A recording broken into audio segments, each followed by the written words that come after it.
Takemi was a 40-year-old loser with a job and no enthusiasm for life, who is accidentally summoned to another world with full metal alchemist abilities to save the world from an evil god. He was not even the target of the hero's summoning spell and just got caught in it because of an accident that destroyed his body, leaving just his soul behind. As Takemi finds himself floating over the clouds, a winged woman named Nolan introduces herself as the goddess of this world and apologizes to him for Themis. He is in. She tells him that an enemy empire tried using the band summoning spell to teleport a hero, but it went horribly wrong, destroying his body. To make up for it, the goddess offers to send him down to a brand new world with SS rank abilities so that he can live a life which he is happy with. She asks what kind of abilities he wants, and Takemi replies that he is a wimp who doesn't like fighting. Nolan decides to give him some production-based jobs like alchemy and blacksmithing by making him a magical crystal. Takemi feels like his head is splitting from all the new information about the skills, and then Nolan sends him to the planet with a bang. As he gets up and looks at his face in the lake, Takemi realizes that it has the body of a 17-year-old, and he finds himself so handsome that he wants to quickly rub one off. After that, he checks the supplies that Nolan has left him, including gold and food. Next, he decides to check out the skills he has received and finds that he can use all sorts of basic magic spells. Takemi then begins exploring the area and finds a branch of a tree monster lying on the ground. His system tells him that this branch can be used to create high-quality weapons, so he immediately uses his blacksmithing skill on it to create a spear. Next, he uses his analysis skill to find that almost every plant around him is a medicinal herb, so he gathers a lot of them and then puts them in his item box. Just then, he hears the voice of a girl screaming, and soon a loli comes running towards him. She hides behind him, asking him to save her from a monster. And just then, a horned rabbit comes out of the bushes. It pounces at the girl, but Takemi uses his spear to kill it in one blow. Because of that, he levels up and gets the job of a warrior, but he really doesn't want it. The girl named Molly is really impressed, and she thanks Takemi for saving her life. Takemi asks the girl if she can lead him to her village, and she gladly agrees. She asks him to take the horned rabbit with him because it tastes delicious.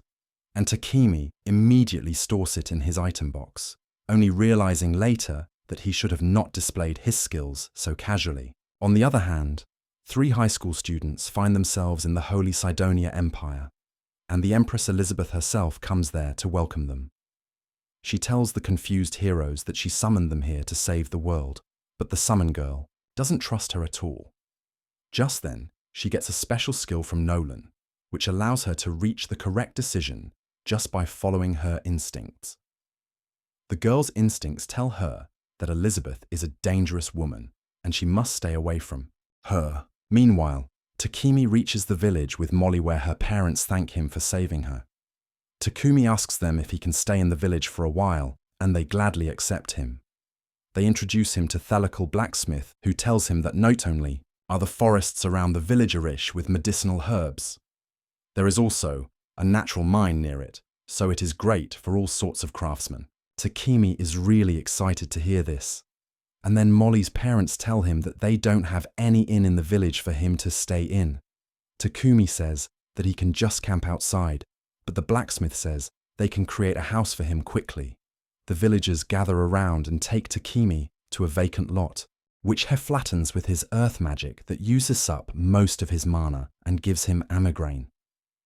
But the villagers are amazed because magic users are quite rare. They help him in building a house quickly, and Takumi uses his carpentry and blacksmithing skills to put together some furniture for himself. He then fiddles around with his status window and changes his job from a warrior to an alchemist. With that out of the way, he moves on to the ores he mined with the help of the blacksmith. He has copper, iron, and silver ores, along with magic iron ore that can store mana inside it. Takemi is already thrilled at the idea of performing alchemy and converting every sort of material into gold, and he excitedly starts working on the iron ore. He doesn't need a furnace or fancy tools because he can use magic to remove the impurities from the ore and then shape it into a brick. He consumes a lot of mana for doing that, but Heist's excitement forces him to keep working on. Soon, Molly comes to his home to call him over for dinner, but she is horrified when she finds Takumi passed out on the ground. Exhausted after using all his mana, she calls her parents over who lecture Takumi and then give him a mana-restoring potion. The next day, Molly and her mum keep a watchful eye on Takumi to make sure he is not overexerting himself again, and that slows down his progress quite a lot. He manages to refine more metals in the following days and even creates some utensils for himself, which levels up his alchemy job. In his free time, he helps the village blacksmith to create high-quality weapons with his magic, and that levels up his blacksmith job class.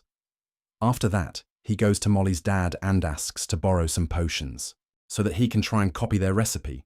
Molly's dad lets him borrow some basic potions and tells Takumi that he can sell the potions he makes to him later. Takumi then goes home and starts cooking, while praising Jesse Pinkman and Walter White. He makes some magic blue drugs, like Hisidols, but finds that the color is different from the original recipe.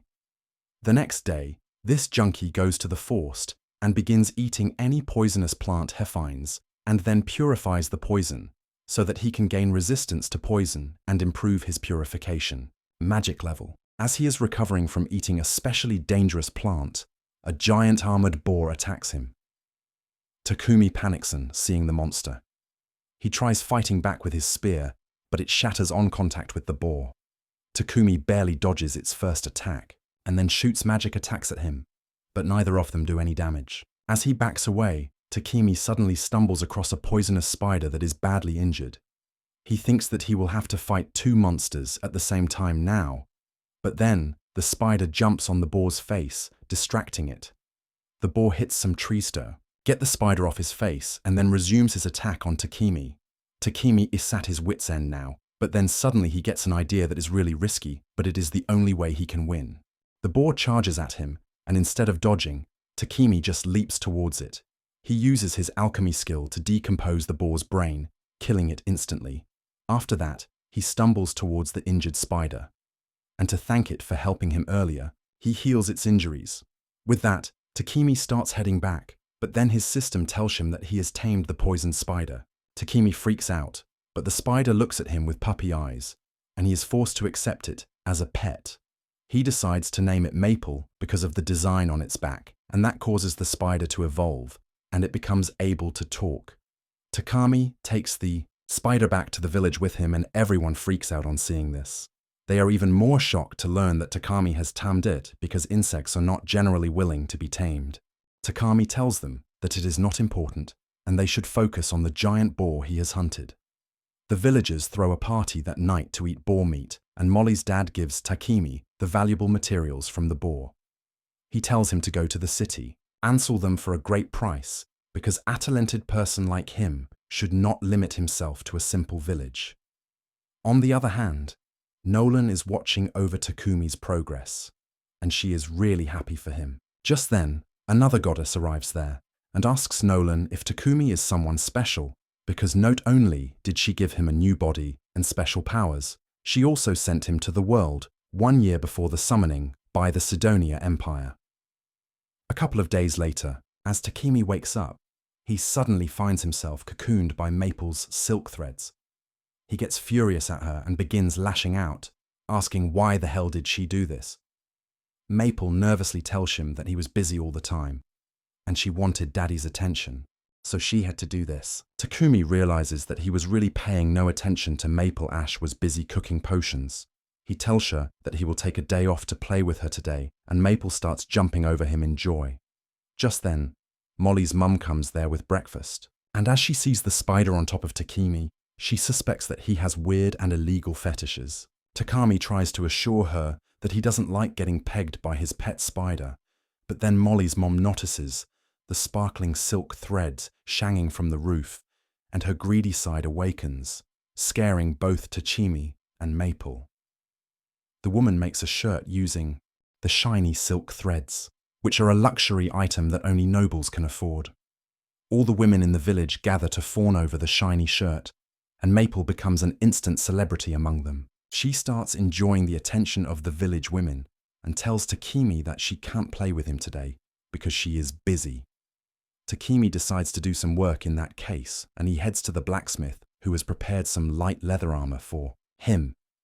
Just then, Molly's Dodalso comes there and asks Takami when is she planning to move out.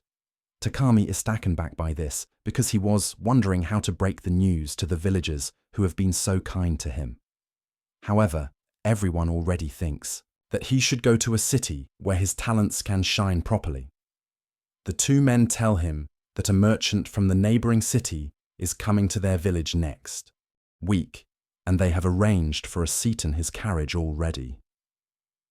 Takumi is deeply touched by their gesture, and Hess sincerely thanks them. After that, he heads back home and finds Molly's mum, who is going to throw away the guts of the horned rabbits her husband has hunted in the morning. She says that they are the most delicious meat of the horned rabbit, but they need proper cleaning and processing that isn't possible in this village. Takami tells her that he can use the holy element magic and immediately purifies the meat.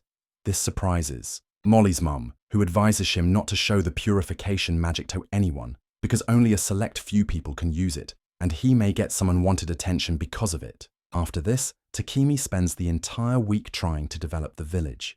He creates a stone wall to protect it from dangers and even sets up some hand pumps for easy supply of water. When the merchant Papik comes to the village the next week, he is dumbfounded to see the wall. Molly's dad and the blacksmith come outside to do business with him, and soon Takemi also arrives there. He introduces himself to the merchant and then tells Molly's dad that he left 100 bottles of basic healing potion at his house in case the village ever needs them. Pope is shocked to see the healing potion because it looks really high quality, and he asks if he can take a closer look at it. While he is busy examining the potion, Takemi says his goodbye to Molly and the villagers who've made a special jacket for him using maple silk. After thanking them for everything, Takemi gets on the carriage. The villagers wave him goodbye, and He gets emotional thinking that this village is his hometown in this world.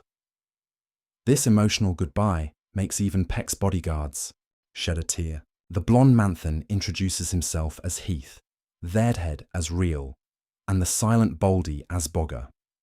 Pipe says that they are a C-rank adventurer party, and he hired them Ash's bodyguards.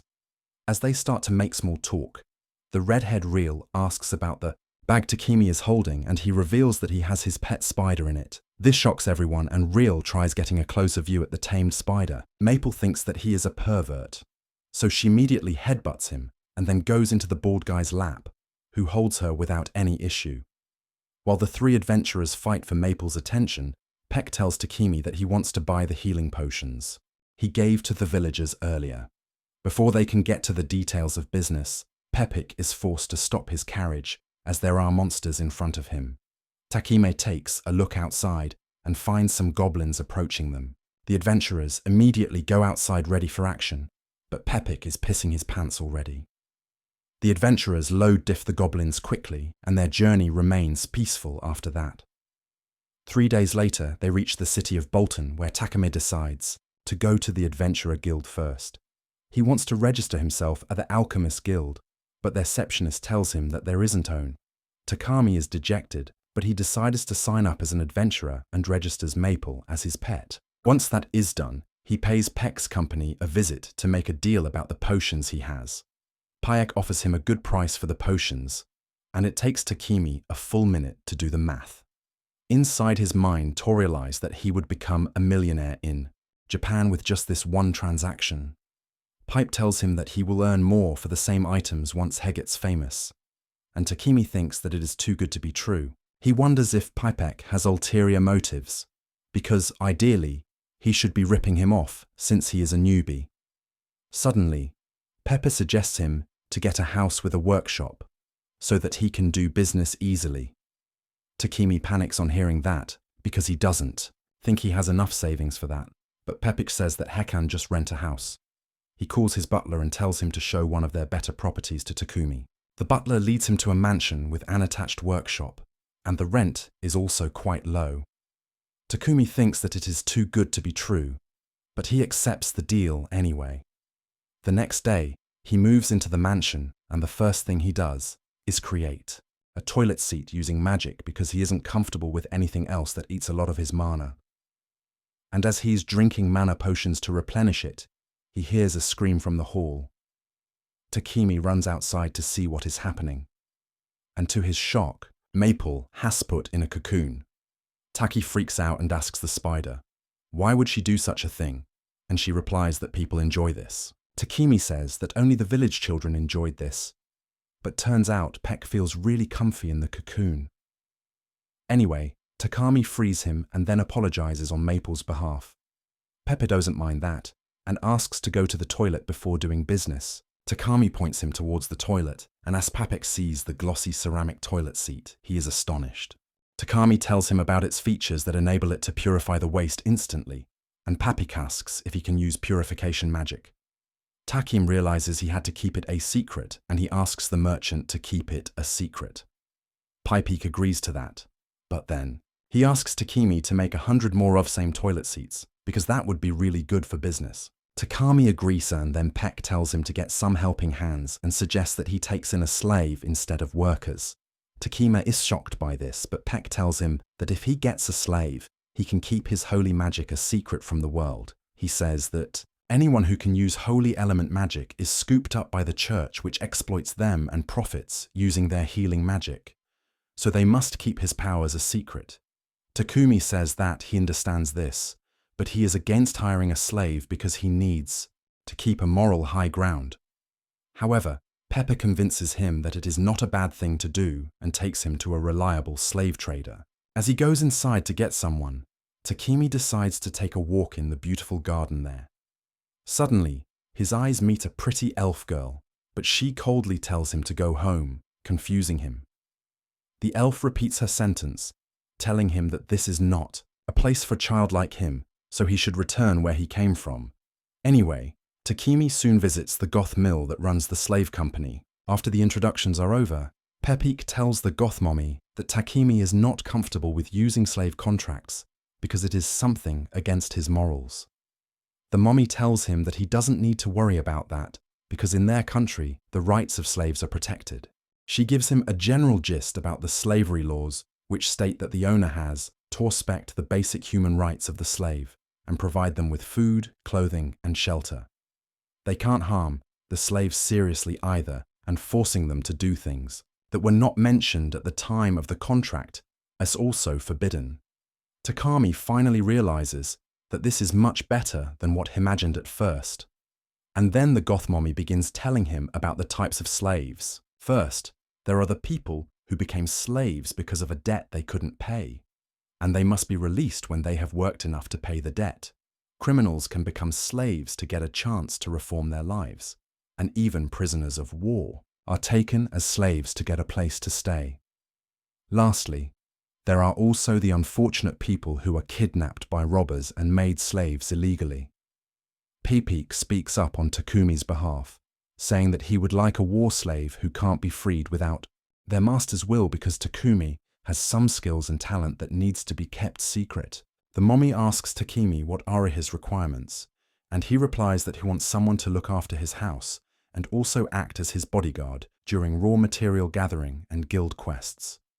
The mommy says that he will need 2 slaves to meet all his demands and calls a girl named Maria who was kidnapped by bandits when she was little. She is well educated and trained in housekeeping, and Takemi is smitten because she looks low-key cute. He tells Maria about the size of his house, and she tells she can manage it all herself. He then asks, why is someone as cute as her still available? Because there should be a line of guys wanting to pick her. Maria turns red on hearing this compliment, and she tells Takumi that she will only do his household chores, and she won't let him sneak into her room at night for some raw action. Takumi gets flustered and hetries his hardest to convince her that he is a Sigma male who won't do anything inappropriate with her. The goth mommy tells them that they are ready to form a contract now. And just like that, Maria becomes Takami's slave. The mommy then tells Takemi that they don't have a war slave to act as his bodyguard right now. But Maria reminds her that they have one girl called Sophia. The mill tells her that it is not her place to suggest things to her and tells her to go and pack her things urgently. Hearing this exchange makes Takami curious about Sophia, and he presses the mommy to at least let him meet the girl. She takes him along, and turns out that Sophia is the same elf girl that Takami saw earlier. The mommy tells him that she was captured 50 years ago in a war with the elves, and ever since then she has not taken a master. She says that Sophia has the damage from the war all over her body, and her magic has also been sealed because of some sort of curse. This makes her unfit to be a combatant or a bodyguard. Takami asks the mill to let him speak with Sophia in private, and she leaves them alone in the room. Sophia tells Takami to go home once again, but he holds her face and forcibly looks into her status window to find that she's crazy strong. But the damage to her limbs and the curse make her useless right now. He thinks that if he can heal her, she will be a great asset to him, and he immediately calls the mommy telling him that he will form a contract with the elf. Sophia reminds him that she is more useless than Sakura right now, but Takim says that he is the president of the I Can Fix Her club. Soon the paperwork is complete, and then the mill casts the contract magic to bind the two girls to Takim. After that, he heads home, but just as he opens the door, Maple pounces on him, making him fall to the ground. Sophia panics, thinking that she needs to take the monster off of her master's head, but Takami tells her to stop because Mabel is actually his pet. The girls are confused, but they accept that Takimi is a weirdo they can't understand. He then leads them inside and gives them their own rooms because he has too many free rooms anyway. He tells them that they can freely use the bath in the house as they please, and the girls hit it immediately after settling down. Once inside the bath, Maria says that she never thought that the mommy would let Sophia go because she has always been really protective of her. But Takumi must be special. However, Sophia is lost in thoughts about the contract she saw earlier. Most of the information about Takumi was left blank, and she wonders, just who the hell is he? After that, they go to the dining room where Takumi has prepared dinner for everyone. Maria complains and throws a tantrum because cooking is supposed to be her job, and Takami somehow consoles her. Sophia also has concerns about him allowing Slavesto eat together with him, but Takim tells her that he is chill like that. The next day he receives a parcel from Payek and then goes shopping in the market. On the way, he notices a church, so he casually walks inside. He finds a statue of Nolan there and starts praying to her. He has heard that the Empire of Cydonia controls religion in this country as well, and he wonders why does Nolan hate them so much when they worship her too. Suddenly, he hears Nolan's voice telling him that she hates them because she is not a part of their circle. Takimi opens his eyes to see himself floating over the clouds, and her panics, wondering if he is dead again. Nolan tells him that she has just called him up for a chat, and then she tells him about her relation with Cydonia and its policies. She says that originally there was the Church of Creation that worshipped her, but then the Cydonia Empire formed the Church of Divine Light that worshipped a god that didn't even exist. Cydonia used their power to get more followers and began pushing back the Church of Creation. But Nolan didn't want to interfere in the petty matters of humans. After this, she tells Takami that, while her other blessings she granted him will last forever, she also gave him a little bit of plot armor that is about to be used up soon. She tells him that he might find it harder to solve problems now, and the people he meets may want to harm him. Takimi finally realizes that all the helpful people he met till now were brought to him by Nolan's blessing. But now it is all up to him. With that, the prayer ends and he finds himself back in the church. He returns home soon and instantly Maple tackles him and makes him fall down. As the girls come to help him pick his stuff up, Takimi sees Sophia reaching his special parcel, and he immediately uses the item box to keep it away from her. He then hurries to the workshop to do some experiments. But now Sophia is curious because the package was wrapped in magic paper. She wonders what was inside the parcel that needs to be protected so seriously. And she follows Takimi to the workshop. To her horror, Takimi dips a knife in a pot of poison and then slashes his hand with it before using holy magic to purify the poison so that he can level up his holy magic to treat Sophia. He groans in pain the entire time, and then suddenly mentions Maria's name, which provokes Sophia into confronting him. She barges into the room and tells him that she won't forgive him if he does anything to Maria, and then suddenly she collapses in Takim's arms. He finds that she is extremely exhausted and also has a slight injury on her hand. He tries to heal her, but it is really hard and tiring because the curse resists healing magic. But he succeeds in doing it, and his holy magic levels up.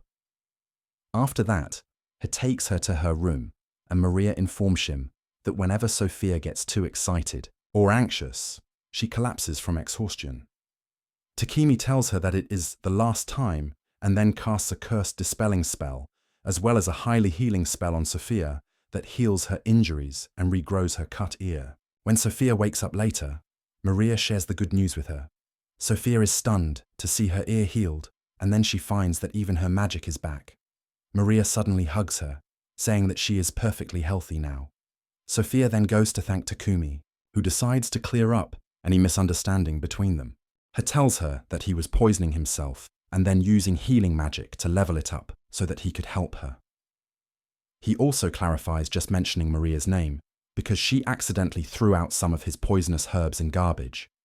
Sophia asks why he would do such a dangerous thing, and Takemi reminds her that he is the president of the I Can Fix Her club.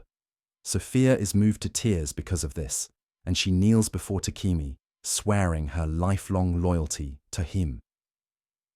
The next day, Takami goes to the library to find some books on alchemy, and he is really unimpressed when he learns that there are only 4 books on the topic in the entire library. He wonders why more people are not showing interest in alchemy when it is so simple, when suddenly he realizes that the books are written in an ancient language and only he can understand it thanks to the blessings he got from the goddess. After that, he returns home and starts working on making toilet seats for the merchant payback. Soon he finishes making 100 of them, and then decides to take a long break from mass producing anything for a while. Maria asks him what he plans to do next, and he says that he wants to go on a little adventure to explore the world.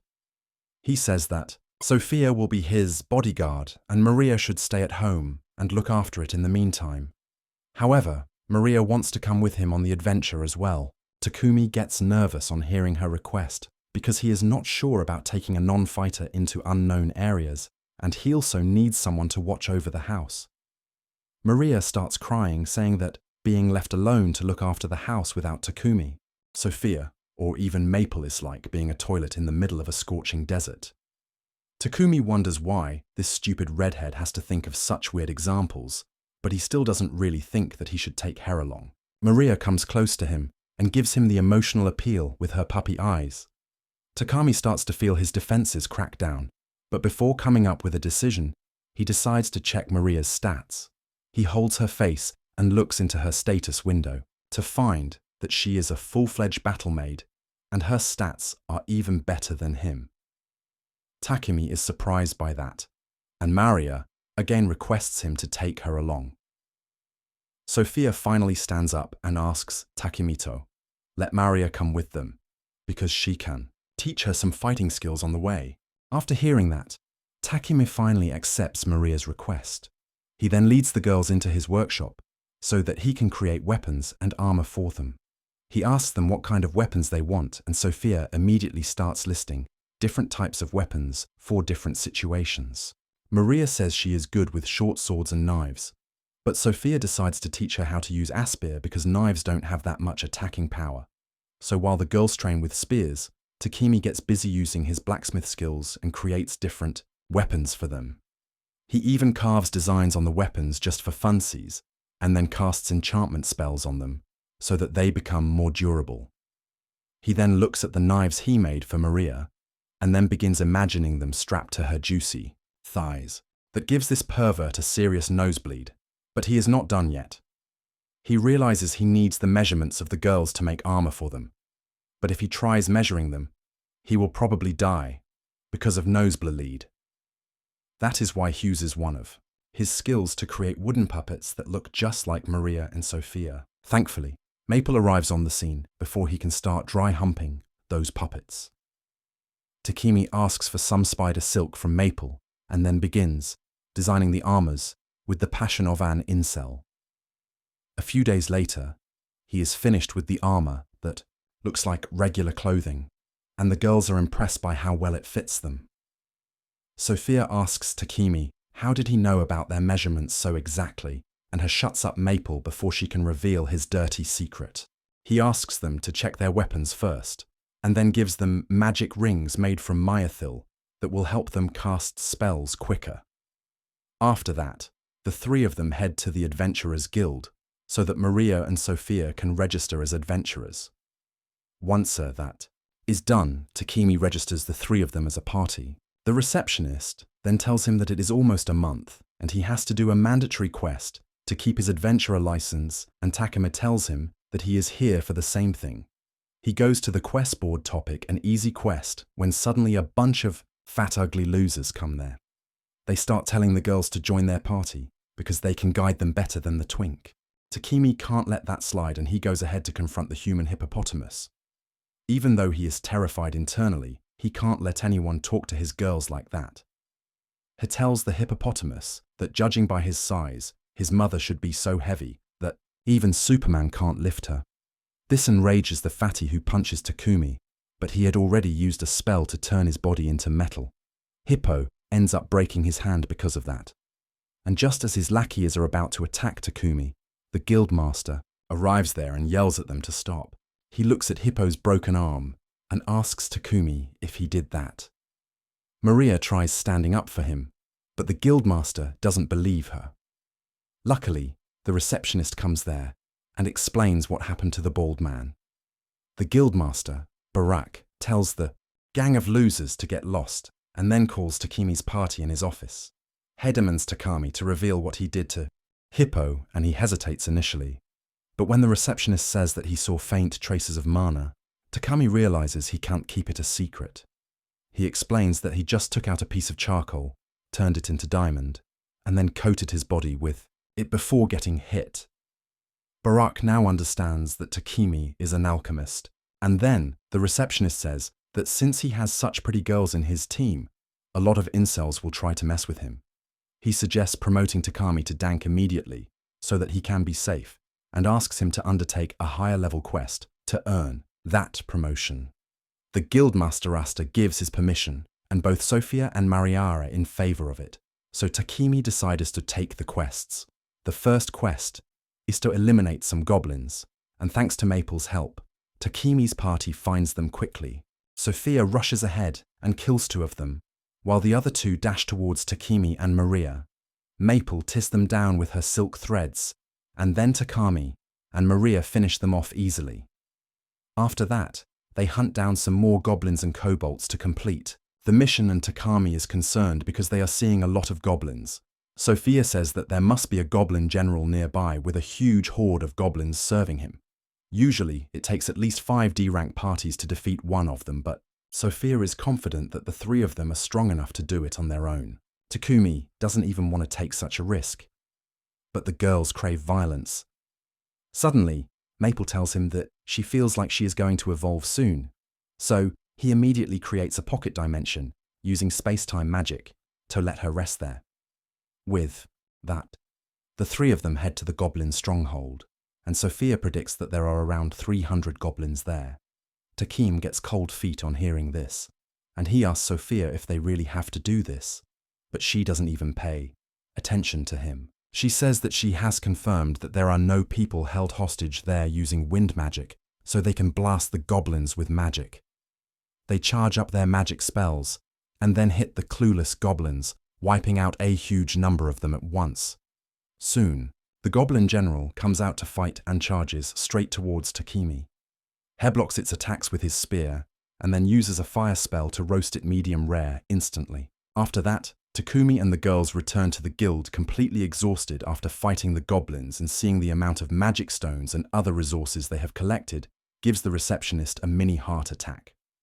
He tells Takemi to come to the guildmaster's office, but he is completely exhausted by now. He still goes to Barak's office, who throws a tantrum because it takes multiple D-ranked teams to kill a goblin general, and Takemi's group did it alone. Suddenly, the pocket dimension reopens in front of his bald head, and a hand pushes him back. Maple comes out of the pocket dimension after evolving into a half-spider, half-human hybrid and cheerfully introduces herself to her friends.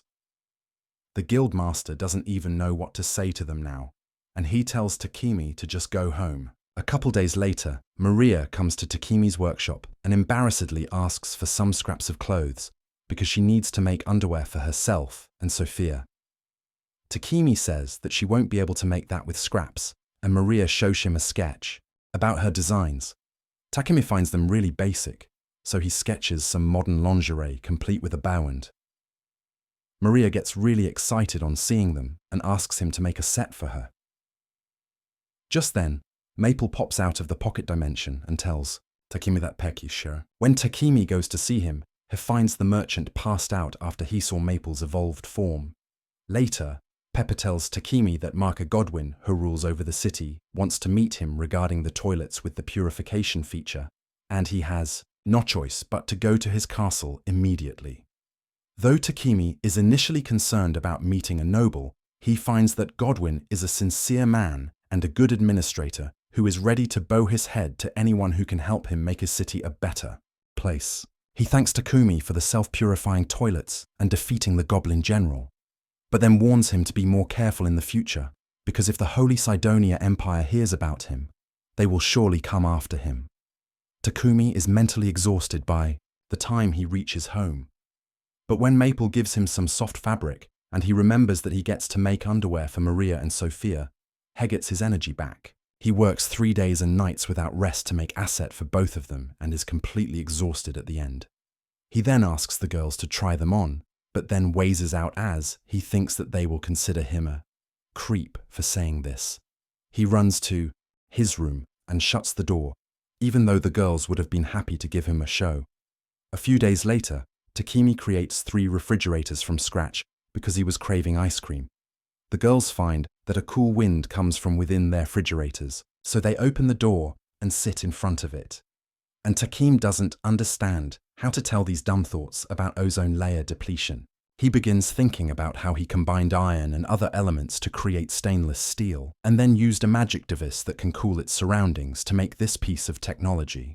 He tells Maria that this box can keep food cold and fresh for a long period of time, and she thanks him because now she can always have fresh ingredients to cook food. Takami decides to keep the blue on because Sophia likes it, and to take the remaining 2 to Pecky's office to show him. He tells the girls that he will start working on another project after that, which will be upgrading their weapons. Sophia thinks that they don't really need an upgrade right now, but Takemi says that sooner or later they will set out on an adventure and they should keep improving their equipment till then. He then goes to the guild to learn about the highest quality materials, like myethil and adamantite. But the receptionist tells him that they're too rare here because no blacksmith can handle them properly. He suggests Takemi to try out the blacksmiths in the country of dwarves because they are much more skilled. Suddenly, he remembers that Takemi is an alchemist and tells him that he can synthesize his own myethil. But it is really exhausting and inefficient. The fastest method to get it would be to mine it from a mine to the northwest, but only the people affiliated with the blacksmith guild can enter it.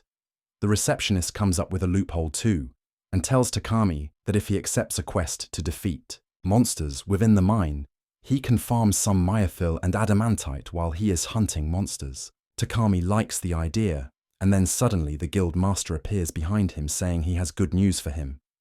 He tells him that the city is low on treat wood that can be obtained by defeating tree monsters called treats, and they are found on the way to the mine.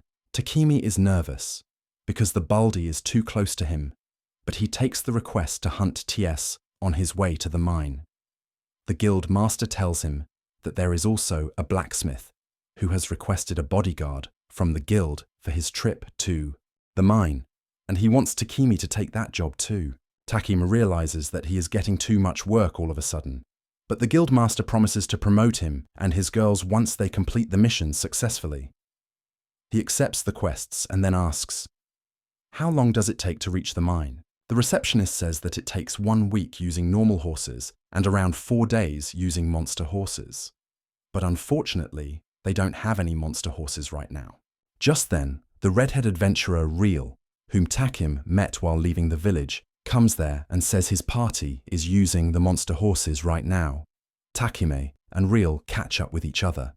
And then Ryo tells the guildmaster that they hunted a buffalo on the way, so he came back to deliver it before it spoiled. He's going to return to his friends tomorrow, and Takime asks him to stay the night at his place. Ryo gladly agrees, and then he accompanies Takime on his trip to see Peipek, who goes absolutely crazy on seeing a refrigerator. He learns that Takime is going to the Minato, gets some myethil, and decides to lend him a carriage drawn by monster horses, but in return, he wants to buy some of the ores from him. Takime gladly takes the deal, and then Papich requests him to make more refrigerators. After that, Takime checks out various blacksmiths to see if anyone can give him some myethil, but he doesn't find anyone who can help, and it turns dark by the time he returns home. Suddenly, Ryo spots a hostile person coming towards them, and he decides to run away with Takime instead of fighting. However, the hooded attacker kicks him down and then reveals herself to be Sophia, who thought Ryo was kidnapping her femme. She is about to strike him down, but Takime stops her, and then they apologize to Ryo for the misunderstanding. He tells them that it is fine, but he has a lot of questions now. They reach the house soon, and Real is flabbergasted when he sees Maples evolve from Angelus that Takime lives with 3 cuties while he is still single. Later, Takime tells his girls about the quest she took from the guild, and they agree that they should take the mission. The next day, after Ryo leaves the house, Takime starts working on their new weapons. He tries to work on a huge tungsten sword that can absorb the enemy's mana, but it is incredibly hard to use the alchemy skill on it. He somehow manages to turn it into a block of tungsten and then forges 2 swords from it, but it drains all his mana. 3 days later, Takumi and his party set out on their journey along with the blacksmith Dambo. Once they reach the forest where the treats are found, they park the carriage at a safe distance and cast a barrier spell around it while they go to hunt the tree monsters. Takumi has no idea what treats even look like, but Sophia has some experience dealing with them. She can tell which trees are actually disguised TRS, and on her cue, Takumi decides to attack the first one they find. The tree monster tries to fight back, but they easily block its attacks and take it down. Suddenly, a huge horde of treats surround them, and Sophia tells Takumi that they should use magic to deal with them quickly. They use wind magic to beat the tree monsters, while Maria buries them alive with earth magic. Takim keeps using his weapons to fight in between as well, leveling up his fighting-related skills. Just as they think they have defeated all the Trinks, their boss comes there. Sophia uses her magic to cut its branches, and Maria and Maple also support her. But the boss train regenerates its branches quickly and keeps attacking them. Sophia tells Takumi to enchant his sword with fire magic and attack the train's main body to defeat it, and he immediately does that. He covers his sword with fire and then stabs the monster with it, killing it. The monster drops 2 fruits on death, and Sophia says that they are a rari item called miracle apples. The next day, they reach the mining city of Horus, and the blacksmith gives them their quest, which is to defeat iron moles who eat the ores from the mine. Soon, they head into the mine, and thanks to Takami's maxed out luck, he quickly finds both mithril and adamantite ore. Suddenly, the ground starts shaking, and Maple senses that some monsters are approaching them quickly. Everyone gets ready to fight, but then Takumi comes up with an idea to end things quickly. Just as the iron mole pops out of the ground, he creates a bright light with magic, blinding and stunning it. Sophia easily kills the mole after that, and Takumi explains that since moles live in darkness all the time, they are not used to bright lights. The girls are disappointed that the fight ended so quickly, especially Maria, who wanted to show off her skills. Anyway, they are able to mine a lot of ores without any disturbance, and they soon return to their home city. Takumi goes to Dambo's workshop to learn the basics of handling myethil and adamantite. He spends the next few days like he is preparing for the final round of Forged in Fire, and at the end, he manages to combine various materials with the ores to create myethil alloys with different element attributes. He uses them to modify their armors to make them lighter and more durable, while also enhancing their attack power at the same time. He tells the girls that their armor will boost their magic attacks, while his armor will allow him to run like the Flash. He decides to show Theme a demo, but he can't control his speed and ends up embarrassing himself by French kissing the wall. He tells the girls to forget what they saw and then moves on to the weapons he has made. He gives a wind spear to Sophia and a fire spear to Maria, and both of them are really glad to receive it. Sophia tells Takemi that her main job is to protect him and she will sacrifice her life for that. She says that she wants a sturdy shield to do her job properly, and Takemi says he will make her one, but asks her to value her life more. He makes the shield for her, but gets really exhausted by the time he is done, and Sophia thinks that there is too much burden on Takemi, because he is the only one who can do skillful work here. She wishes that Hei gets an assistant who can help him with the technical work, so that he can be more relaxed. A couple days later, Pepich pays Takemi a visit to tell him that the Holy Empire of Sidonia has taken notice of the magical toilets with purification magic that he created. Recently, they sent a messenger to the king to talk about the matter and demanded that he hand over the patent to the magical toilet to them, because holy magic is a gift from their god and it should not be used by others. They also demanded him to hand over the person who invented the toilet because it was an insult to use holy magic for cleaning human waste. However, the king told them to make their own purification spells using the gift their god had given them and refused to agree to their demands even when the messenger threatened to call all the priests from the Church of Holy Light back to Sidonia.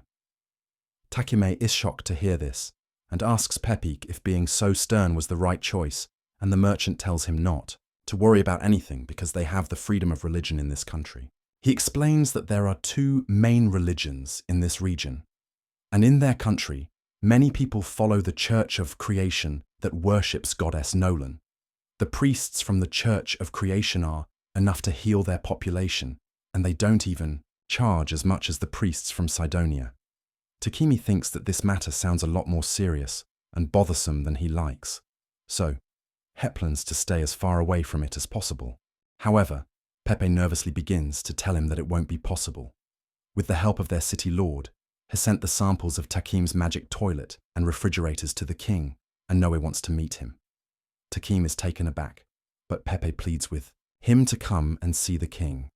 In the end, he gives up and accepts the invitation and tells his girls about it later that night. He tells them that they have to leave for the capital in a week, and they have a lot to do before that. For starters, he wants to create new cloaks for the girls using dark element magic stones, so that they can hide their presence and move around more freely. After that, Sophia and Maria go to the market for grocery shopping, and Ticini goes to the church to talk to Goddess Nolan.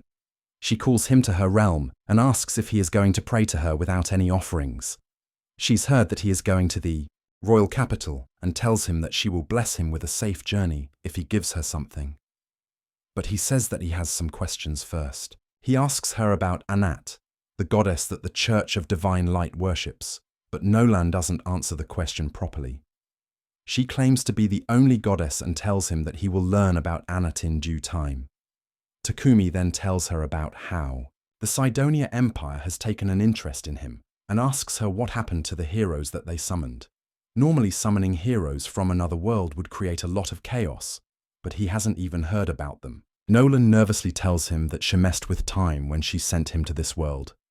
She sent him 1 year back in time, and that means that the heroes will be summoned to Sidonia in a few months. Takime is aghast to learn this and asks Nolan why. Did she do that? Instead of answering his question, she just tells him that visiting time is over and then knocks him out with a slap to his forehead. When Takemi opens his eyes, he is back in the church and he starts to wonder what is Nolan trying to hide from him. Anyway, since he doesn't plan on meeting the heroes, he decides to forget about it. Soon, he finishes making the presents concealing robes for Sophia and Maria, and then tells them that they are going to make a carriage next because he is tired of borrowing one every time they have to travel. The girls are really excited to hear that, especially Maria, who tells Takemi that they should look for a monster horse to carry their carriage in the forest outside the city. And if they are lucky, they can find even stronger beasts, They head to the forest immediately, and Maple is really excited to get another monster to join their group. Suddenly, a wolf monster comes out of the bushes and rushes towards them. But instead of attacking them, it just runs past them. Takami realizes that his presence concealing robes are working well, but Sophia doesn't like them because she wants to fight. Some monsters to train. She soon kills a wild boar monster, and Sophia decides to gather its meat for their journey. At the same time, Takumi and Sophia find a dead tree nearby, and they decide to gather its wood to make the carriage. While the three of them are farming resources, Maple gets bored and irritated by them, so she goes ahead alone. She finds a lot of dead treats on the way and decides to find out who killed them.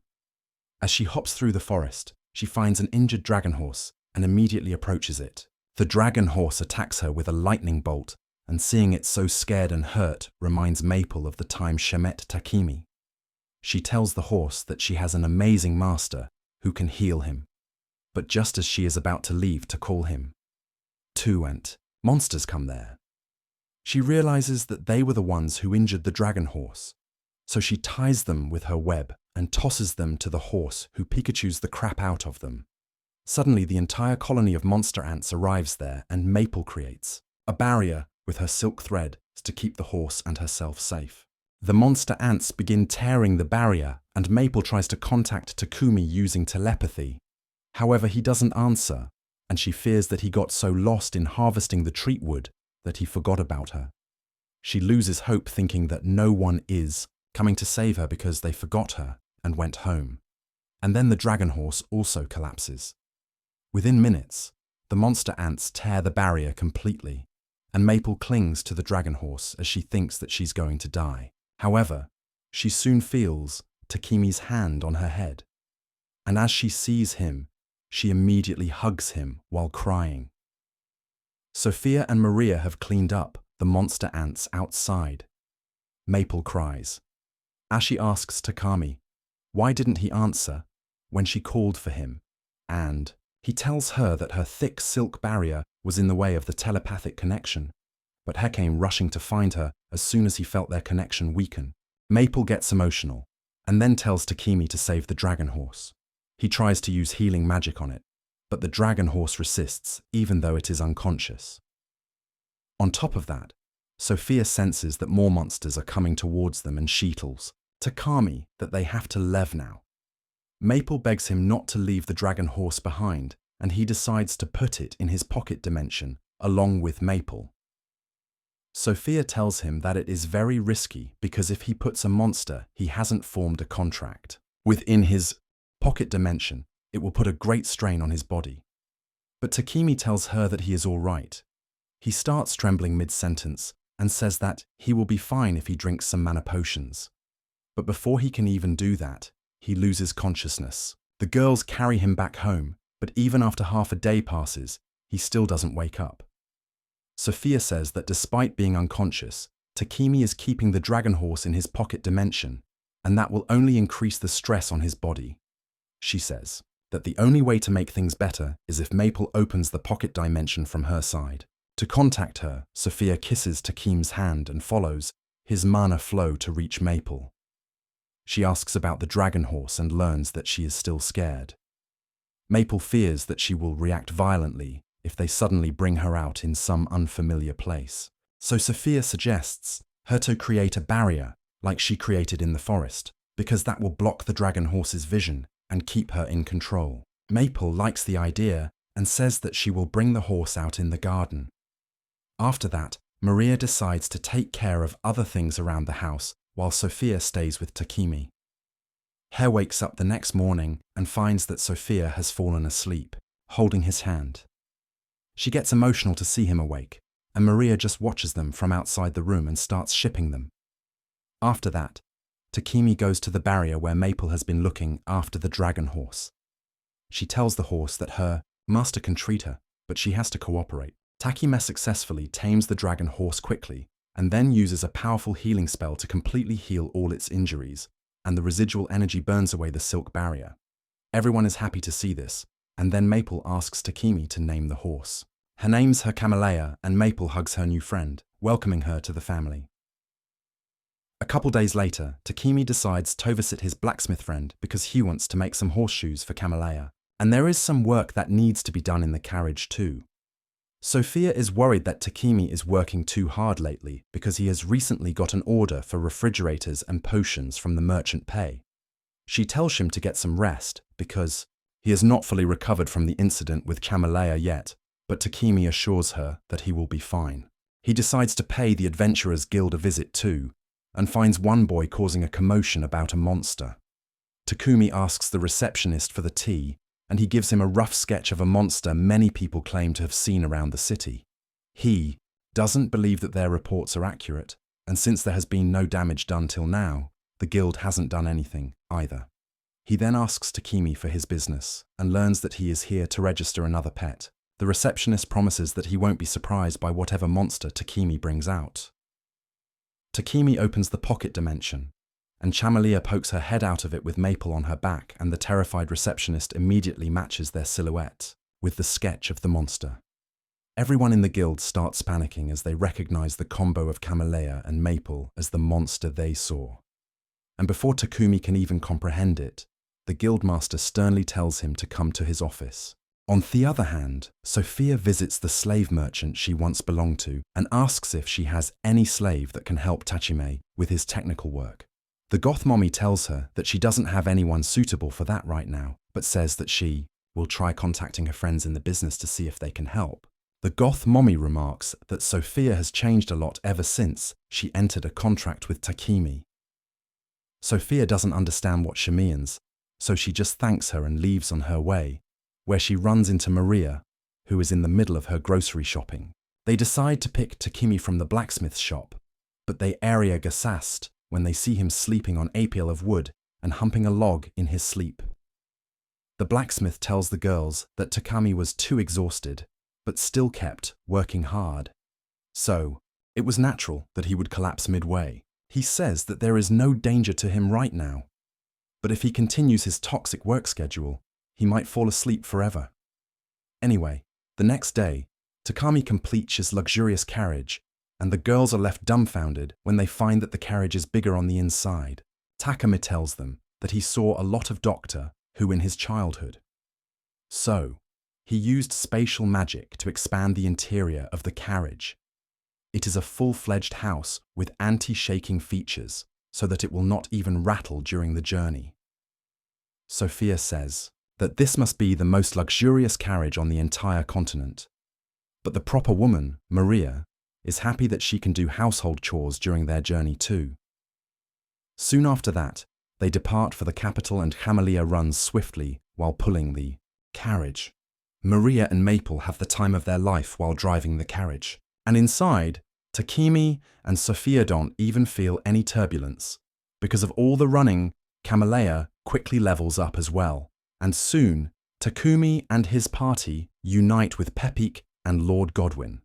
Pipik is interested in seeing Takumi's carriage, and the moment he steps inside, he immediately busts a quick one on seeing the luxurious features inside the carriage. He begins pressing Takumi for details and promises to give him a fair price for learning the secrets behind it. But Godwin hits him with a karate chop and tells him to keep it in his pants. Pipe calms down a bit after that. And then Godwin begins praising Takemi's carriage. He says that it is really the most amazing thing he's seen recently. And if he has a carriage like this, his reputation as well as that of his territory will greatly increase. Takumi realizes that even Godwin wants him to make a carriage, but he is not ready to learn the amount the noble is going to pay for it.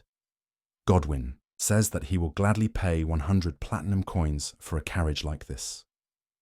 And Takemi shits his pants because that is enough to make him a billionaire in Japan. Anyway, they leave on the journey quickly, and after a few days, they reach the royal capital.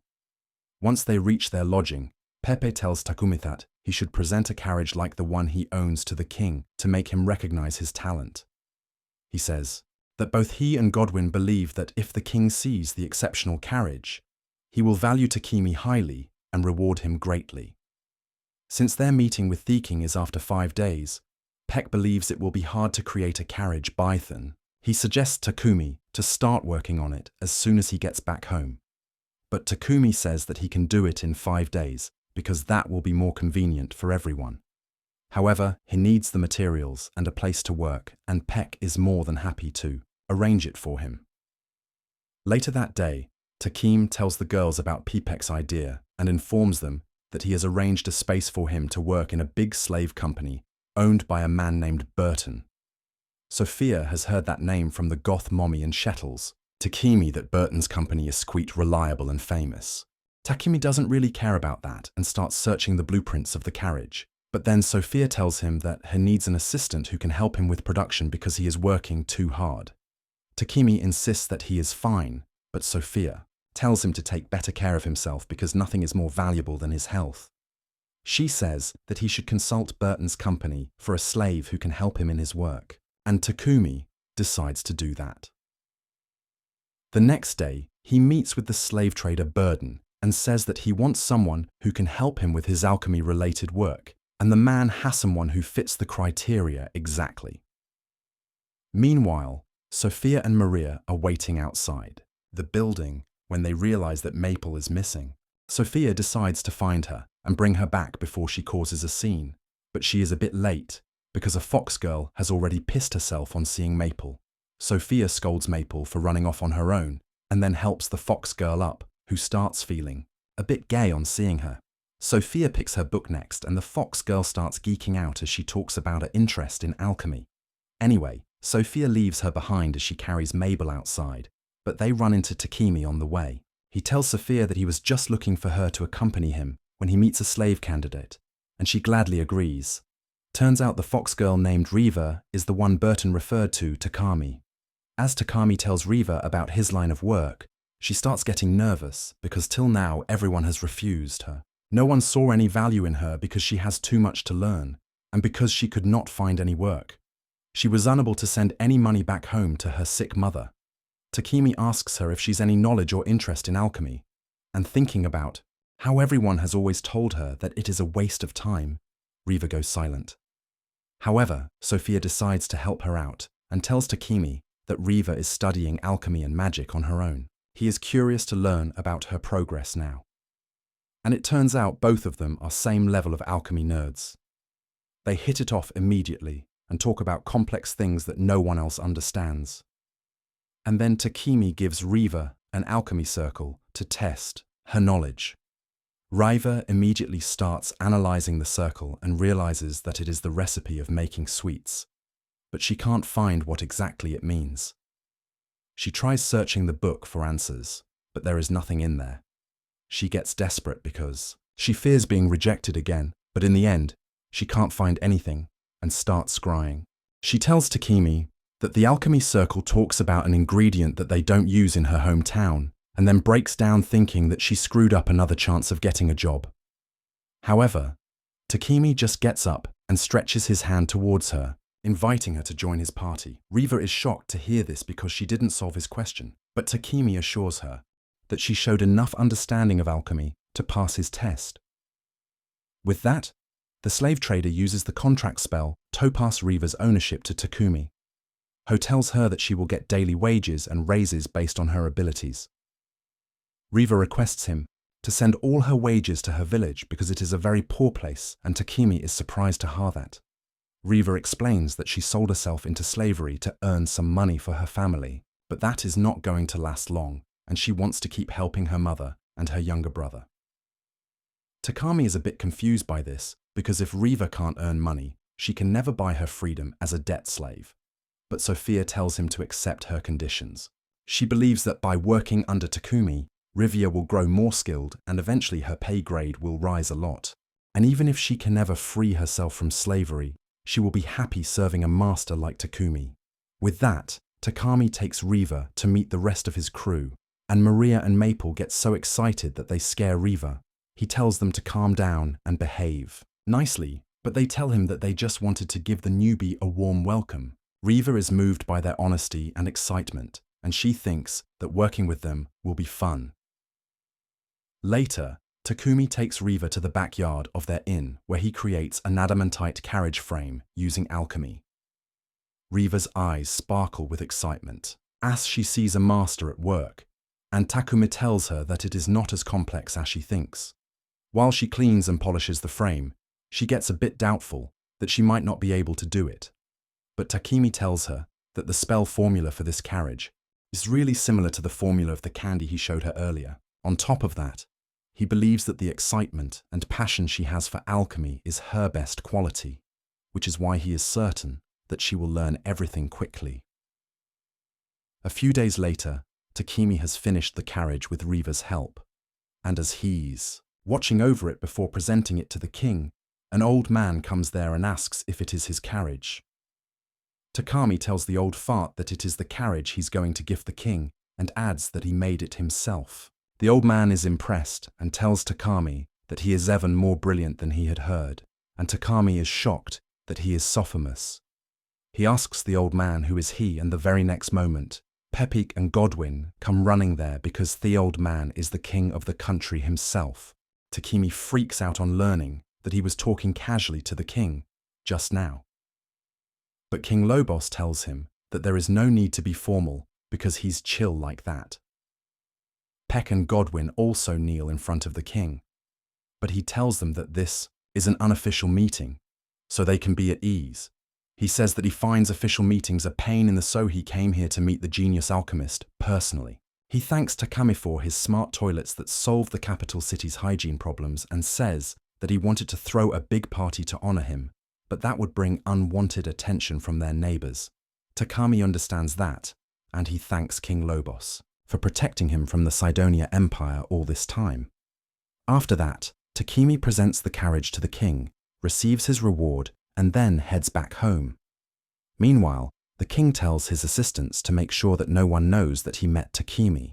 Today, his assistant says that he will take care of it, but once they start exporting the unique magic devices that Takemi is making, he will become more famous than he wants to be. A few days after that, Takemi returns to his house, and he officially purchases it from Paypek instead of just renting it. With that out of the way, he decides to discuss the wages of his slaves, but Maria and Sophia don't want any money because all their needs are being met, and Takemi gives them a little pocket money from time to time. He doesn't like this because it makes him seem like a greedy capitalist who underpays his employees, and he tells them to think about their future, especially of the time they end their contract with him. Sophia declares that as an elf, she is going to outlive Takemi, and she plans to spend her remaining life guarding his grave. Maria says that she just wants to live a day more than Takemi so that she can have her grave next to him, and he is left speechless in front of these simps.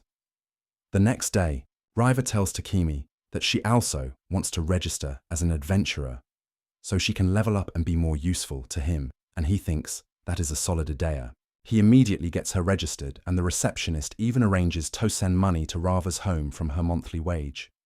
He then asks Takami Topic a name for his adventuring party already because they are one of the strongest people in their guild. Takumi says that he doesn't really want to be an adventurer, nor is he any good for it. Unfortunately, the guild master hears him and he decides to train Takumi without even asking for his consent. The training just involves the ball bay-pounding Takami left and right without any lube. And Riva just watches in horror as she sees her boss being thrashed. The guildmaster keeps asking Takami to think of a party name during his so-called training session, and each time he comes up with a cringe name like Diddy Party, he gets yeeted high into the air. When Takami returns home later, he is completely bruised and battered, and he asks the girls to suggest a party name so that he can be safe from Baldy's torture the next day.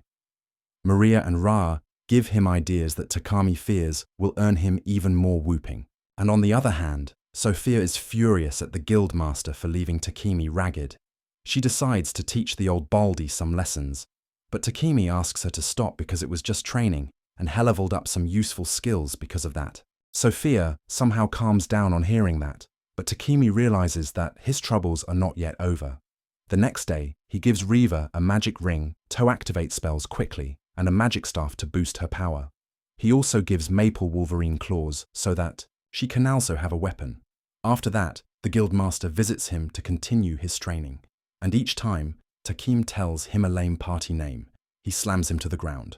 Takim fears that at this rate Sophia will snap and end the old dude's career, but to his shock, she has turned against him as well. She tells him to stop being a and try harder to defend himself from the guild master's attacks.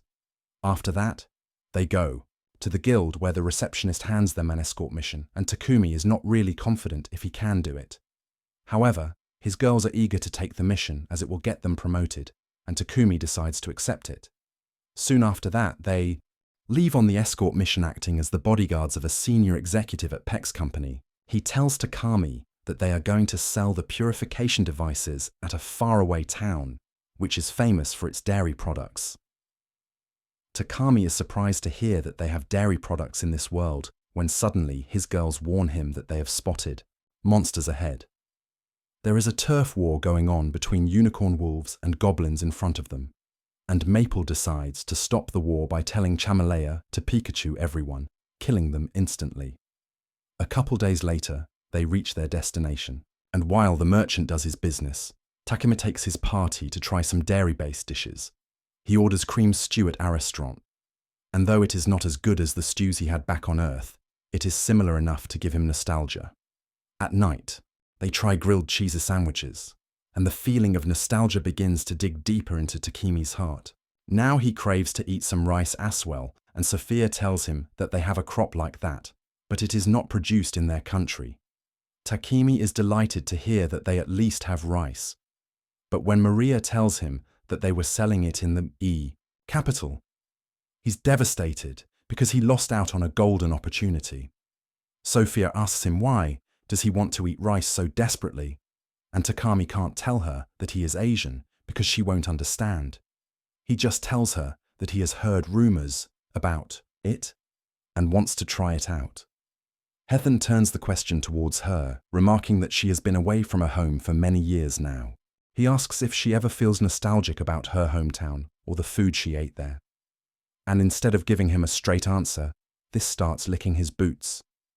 She says that for years she was trapped in a cage because of the curse till Takumi freed her and gave her a chance to live freely. She says that she enjoys every moment of the present and looks forward to the new adventures they will have. She thanks Takumi for giving her wings, and he suddenly gets an idea about their party name. He thinks that he got wings when he came to this world as well, and the one who gave them to him was Goddess Nolan. He asks the girls, how does the name Wings of Nolan sound for their party, and everyone thinks it is really cool and stylish. 2 days later, they finish their mission and return home late at night. But as soon as they enter the house, Takumi begins to feel weak. He immediately realizes that there is a poisonous gas inside the house. But it's already too late because the assassins who have attacked him have taken his girls hostage. Everyone is weakened by the poison so they can't fight back, and one of the assassins gets close to Takumi to kill him. However, Maple was hiding in the pocket dimension, and she manages to disarm the assassin, giving Takumi the chance to knock him down. The other assassin abandons the hostages and runs to attack Takumi, only to get knocked out too. After that, Taki cures the girls and dispels the poison, and they are glad that no one is harmed. Mabel tells them that there were more assassins around their house, but she spotted them while taking Chamalea to the stable earlier and already put them in cocoons before coming to help Takumi. Everyone realizes that this is a serious issue, and Takumi immediately calls for the guild master and the knights, who arrest the assassins and take them away. The guild Master Asta tells Takumi to immediately tell Lord Godwin about this matter, because these assassins were most probably sent by Sidonia Empire, and ignoring them would be the worst mistake he can make. The next day, Takumi goes to meet Godwin, who informs him that the assassins who attacked him last night were from the Divine Light Squadron, which is a group of people who are considered nut jobs, even in the Holy Sidonia Empire. They eliminate anyone they think is defying the teachings of the Church of Divine Light, and many times they take action without anyone giving them orders.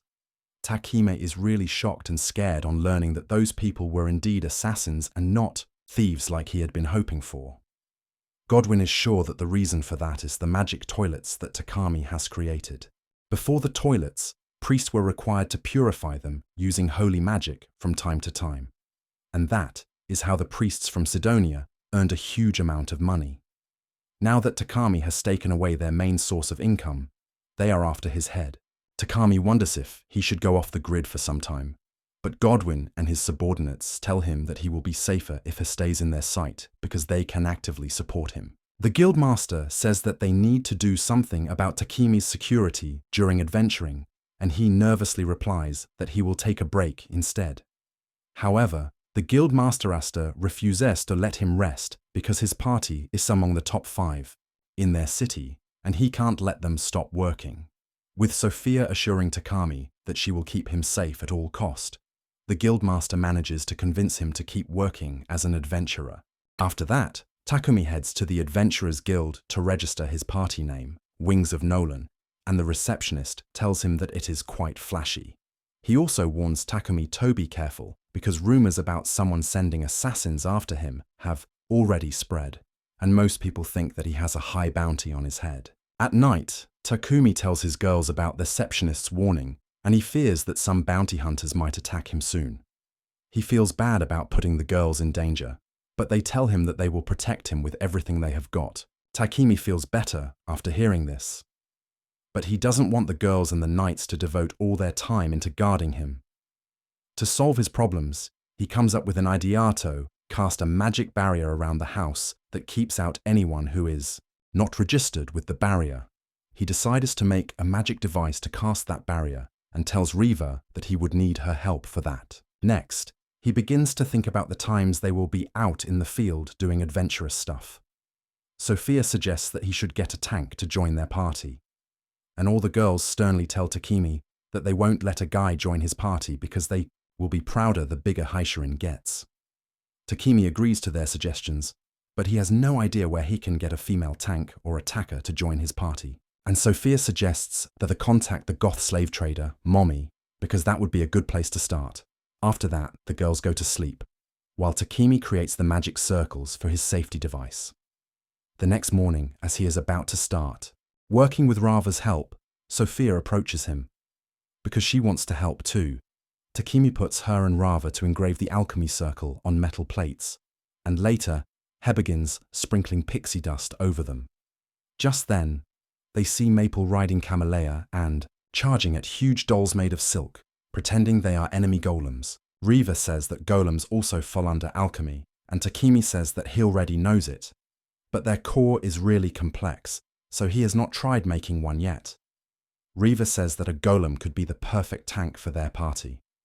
And while Takemi agrees, with her, he accepts that he can't make one because of skill issues. He resumes working on the barrier device, and as soon as he links them, his mana manipulation skill maxes out and evolves into spell control skill.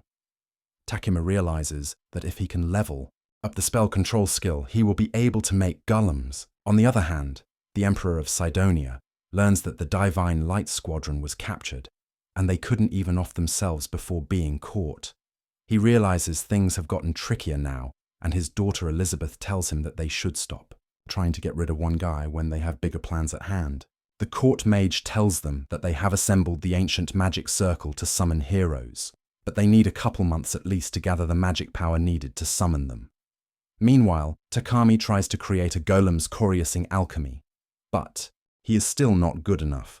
Maple asks him if he can't just tame a golem, and he finds her idea quite interesting.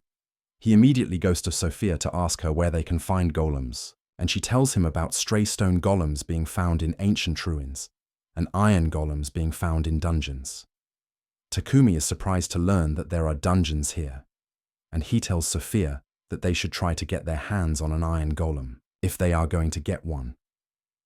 Sophia believes that it will be reckless to charge into a dungeon without a tank or an attacker, but Takami takes his chances and leads his party to the dungeon. Even before they can reach the dungeon, they find Agiant, stray stone golem, and Sophia tells Takemi that they need to destroy the golem's control core if they want to defeat it. Takim doesn't want to destroy the core because that is what he needs the most. Suddenly, the golem notices them and turns around, and both Takumi and Sophia duck as they see its eyes glowing. Sophia suggests that they should not take the risk of fighting this golem because it can be dangerous. But Takemi says that if they take the golem, it will be a strong tank for their party.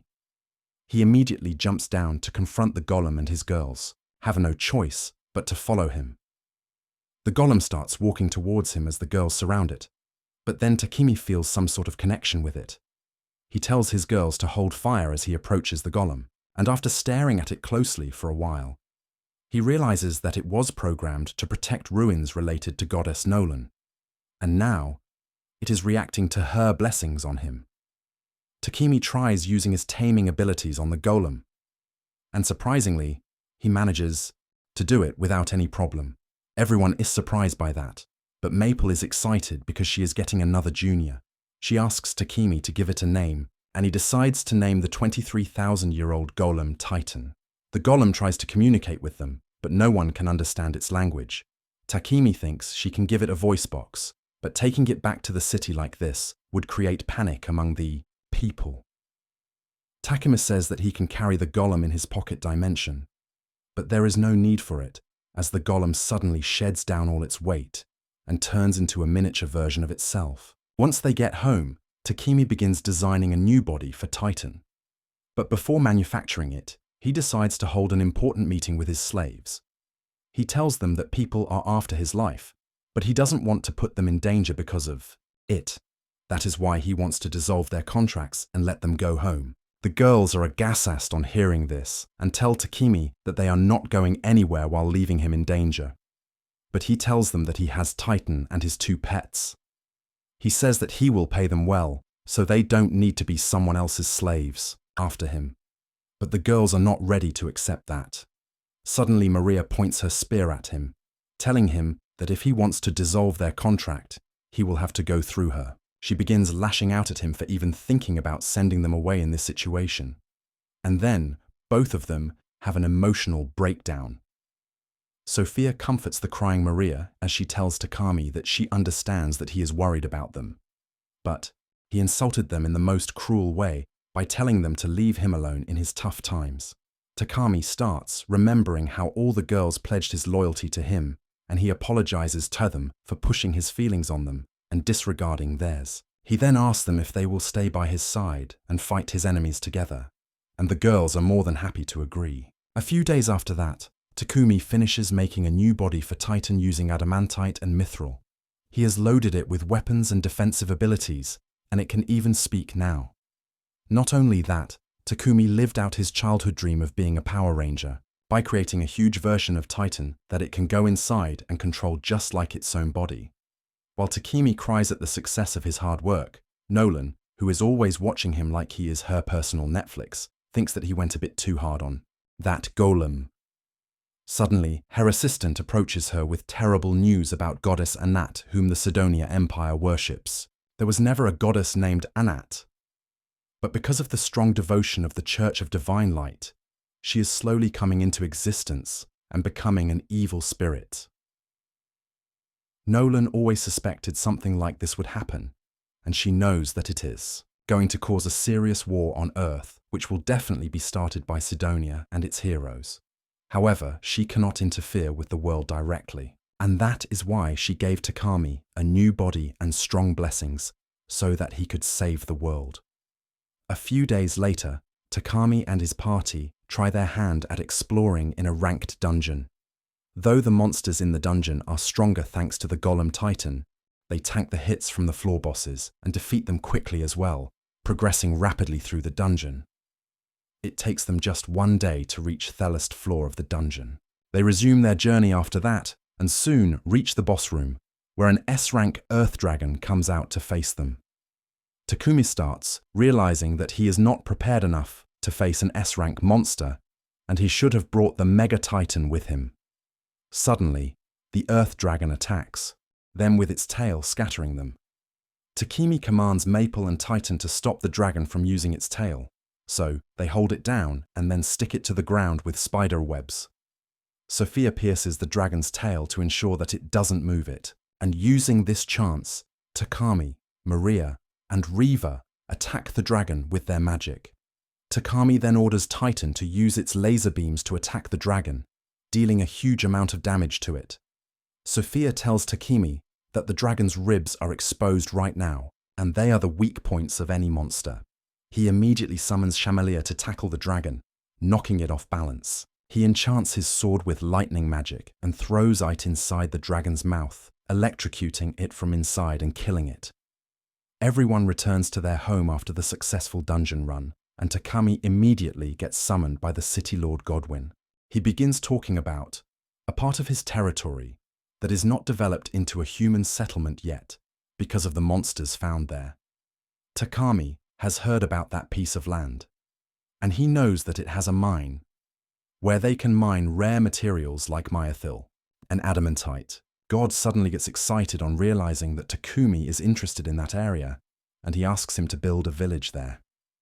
Takumi is taken aback at this sudden request, and Godwin explains that he has heard about his development work at another village, so he has high hopes from him.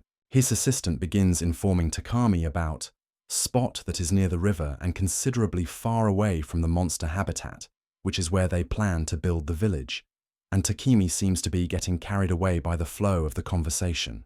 Sophia suddenly asks them to stop reminding them that Takami already has a hit order out on him, and building a village will draw all sort of attention towards him. Takame asks to calm down and listen to the details first.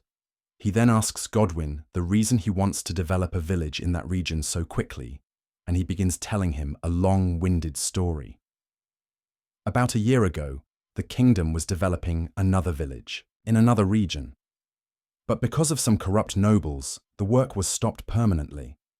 The villagers lost their homes and became refugees. And now Godwin is under pressure to create a permanent settlement for them soon. He says that it is one of his reasons, and Takami stops Sophia from inquiring about other reasons as he accepts the job. Sophia is worried that it is not a smart decision, but Takami tells her that he can't ignore people who have lost their homes. He begins talking about how he'd lost his home some time ago, but because he met some kind people, he was able to find his way. Now he just wants to repay the favor. Soon, Takumi and his gang reach the location and start developing a village, starting by constructing a tall wall at the bordering magic. They also dig a pit around the wall and then strengthen the walls with alchemy. They distribute the tasks of building roads, filling the canals with water, and logging trees among them, quickly laying the groundwork. After that, they build some houses and farms, and once Takumi is satisfied with it, he sends Sophia to the city to inform Godwin that they are ready to welcome the refugees. Godwin is completely shocked to learn that Takumi has created a village in just 10 days, and he sends the refugees to settle there immediately. The refugees have only heard that the village is in a region full of monsters, and they fear that the government is sending them there just to get rid of them. They already have terrible experiences with corrupt nobles, and they think that Theon in charge of this program is another piece of trash. However, when they arrive at the village, which is almost as big as a town, and even has a castle in the middle, they are blown away. The night captain leading the group asks Takami what the hell did he do to this place, and he explains that he built houses for everyone, built the castle for government offices, and even prepared farmlands for agriculture. The knight can't believe that he did all this in 10 days, and Takumi just laughs it off like it is no big deal. In Themen time, the people start picking their new houses, and a bunny girl named Manny just watches them from a distance. Sophia approaches her to make small talk and learns that the woman's husband died in the last village, so she is all alone now. Sophia realizes that looking after a farm alone will be tough for her, so she offers her another job to take care of Takumi. She soon arranges an interview with Takumi and Maria, who tell Manny that her job would be to look after the house while they all are busy working. While the conditions and pay are really good, Manny doesn't trust nobles since her husband died because of one. She refuses to work with Takumi, saying that she doesn't trust him, and though Maria tries to explain that she's wrong about him, Takumi respects her decision. He tells her to find him if she ever changes her mind. But Manny leaves his house certain that he is just a lustful animal who has his eyes set on her. She is certain that after refusing his offer, her life in this village will be hell. So she decides to leave the village altogether. But 5 minutes after leaving the village, this runs into dangerous monsters. On the other hand, Takumi is still coping with the first rejection he has faced ever since he came to this world. When Maple alerts him about a monster attack, the villagers panic. thinking that they will be sent to fight the monsters like always. But Takemi asks the night captain to lock the village down and guards the villagers while his group deals with the monsters outside. Some villagers come running to the gate and tell Takemi that they saw Mani going outside, and he promises them that he will definitely bring her back unharmed. They ride Mega Titan to overcome the village wall, while Mani runs back to the village only to find that the gates have been closed. 2 wolf monsters approach her and she fears that she is going to die. Luckily, Takami arrives there just in time to save her, and soon after that, the rest of his party returns after dealing with the remaining monsters. Mani just stares at Takimandor when she notices a cut on his arm and immediately ties it with her hanky. She asks why did he risk an injury to save her, and Takemi replies that he won't let anyone harm the people of his village. Mani realizes that she has been wrong about him, and she asks him to point her as his maid. Takemi accepts her without any question, and everyone gladly welcomes her to the gang. Then news about the town, with a fortress suddenly appearing in the middle of Aforest, soon reaches other nations. And when the Emperor of Sidonia learns about it, he gets furious, thinking that the Bolton Kingdom created that town to challenge them. He begins thinking about launching a war when his daughter Elizabeth tells him that he doesn't need to worry about anything, because they are ready to summon the heroes that will help them dominate the continent. Soon after that, the Sidonia Empire summons the 3 heroes using the Forbidden Spell, and a massive energy wave travels throughout the continent. Because of it, Takemi and his party feel the strange and creepy mana very strongly, and he suddenly realizes that it has been 1 full year since he was summoned to this world. He remembers Nolan telling him that she sent him 1 year in the past, and that means that the heroes have been finally summoned to this world. 3 months pass by quickly, and the summoned heroes become strong enough to be a rank adventurers with training from the Sidonia Empire. Elizabeth, the creepy who summoned them here, tells them that it is finally time for their debut on the global stage, and the 2 boys immediately jump on the idea because they have been itching to show their abilities to the world. The girl who had received a blessing from Nolan to know who was worth trusting just by following her instincts is not really thrilled, but she decides to play along with the rest. Meanwhile, Takumi has been busy developing his town in the past 3 months. Now his town has been well connected to other nearby towns, with merchants and craftsmen coming there to open shops and train the residents. His girls have been hunting the monsters around, the time while he is busy managing the city, and one day Maple finds a strange crocodile monster she's never seen before. Luckily, Sophia identifies it as a strong monster that should not be found in this region, and she immediately reports this to Takemi. She tells him that monsters from the neighboring regions have started showing up in their area, and it must be related to the wave of energy they felt 3 months ago. Takumi knows that the energy was because of the hero summoning spell, and soon his theory is confirmed when the night captain comes to call him back to the previous city for some adventuring business. He also informs him that rumors about heroes appearing in the Sidonia Empire have started to spread. Takami's girls are shocked to hear this, but Maria is hopeful that the goddess has sent the heroes to Sidonia so that they can set that country on the straight and narrow. However, Takami knows that this is no more than wishful thinking. He soon reaches the previous city and goes to the Adventurers Guild to get briefed up about the developments.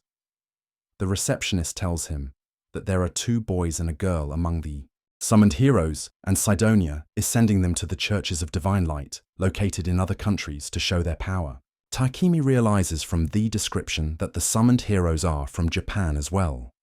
But then their receptionist tells him to get to the main business. He informs him that Peck's company has requested his party to act as their bodyguards to the royal capital. Takami gladly takes up the job, and later his new housekeeper Mani requests him to take her along because she would feel lonely if they leave her back home. Takumi feels that there might be some danger on the way that Mani is not ready for, but his girls take Mani's side, saying that she will be safer and happier with them. Takumi begins to think about it, and then Mani uses her charm to get him to agree with her request. At the same time, the heroes are heading to the Bakula Kingdom where Takemi lives. The 2 boys are arrogantals drunk on their power and fame, and they keep complaining that their carriage has no suspension. They then begin planning to take some elf slaves from Barkula with them, even if it means to break the country's policy.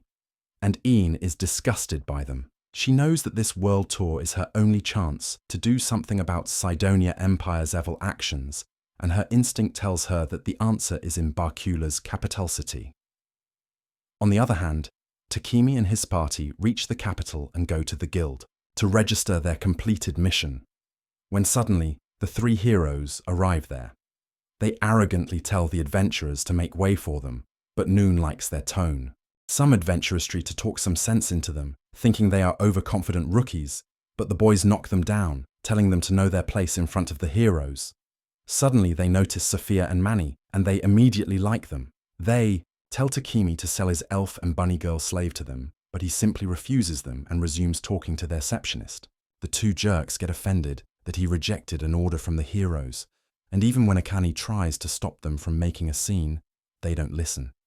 They order Sophia and Manny to come with them, but they make it clear that they won't leave their master for anyone. This makes them angry, and the short guy draws his sword to attack Takumi. Takumi doesn't hold back either and uses his alchemy spells to decompose and break his sword. The two arrogant become whiny and tell Takemi that he will pay for insulting the heroes, but he reminds them that they broke the rule of the Adventurers Guild by attacking him.